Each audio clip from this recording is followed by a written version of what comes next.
आज मैं इस वीडियो में जो आपको बताने जा रहा हूँ उसे सुनकर आपको गर्व भी होगा और दर्द भी होगा।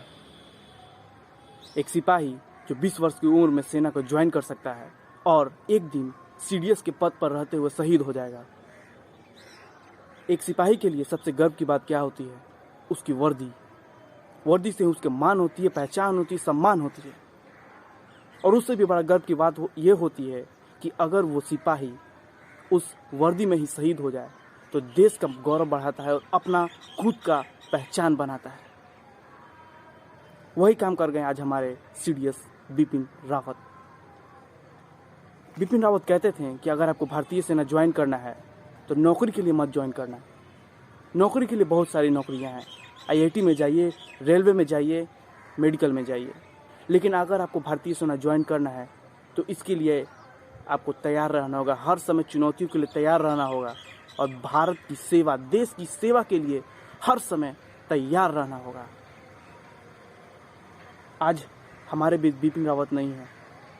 वो एक विमान MI-17 V5 में थे और उनके साथ उनकी पत्नी और 12 अन्य सैन्य अधिकारी व सैनिक थे।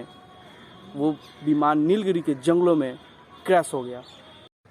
आज हमारे लिए दुख की बात है कि अगर हमारे सीडीएस ही हमारे विमान में सुरक्षित नहीं है तो दूसरा और कौन होगा? ये एक सवाल हो गया है कई देशों को पूछने के लिए कि भारत का अगर सीडीएस ही उसी के विमान में अगर सुरक्षित नहीं है तो दूसरा व्यक्ति कैसे हो सकता है?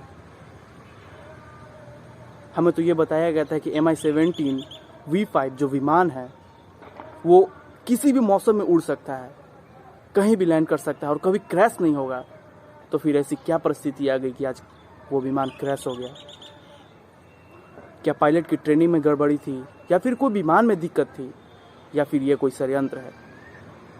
कई लोग कई तरह की बातें कर रहे हैं, लेकिन इसका जवाब तो जरूर मिलेगा और सरकार को देना भी चाहिए कि ऐसी क्या दिक्कत हो गई थी कि आज हमारे साथ हमारे सीडीएस बिपिन रावत और उनके साथ 12 अन्य सैन्य अधिकारी हमारे बीच नहीं हैं। बिपिन रावत के बारे में जितनी तारीफ करें उतनी कम है। बिपिन रावत 1978 में सेना को ज्वाइन किए थे। वो 5वें बटालियन के 70th गोरखा राइफल में ज्वाइन किए थे।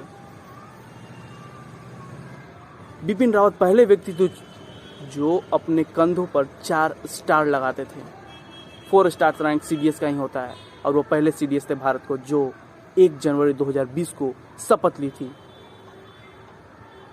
कुछ लोग बहुत खुश हैं उनकी मृत्यु पर।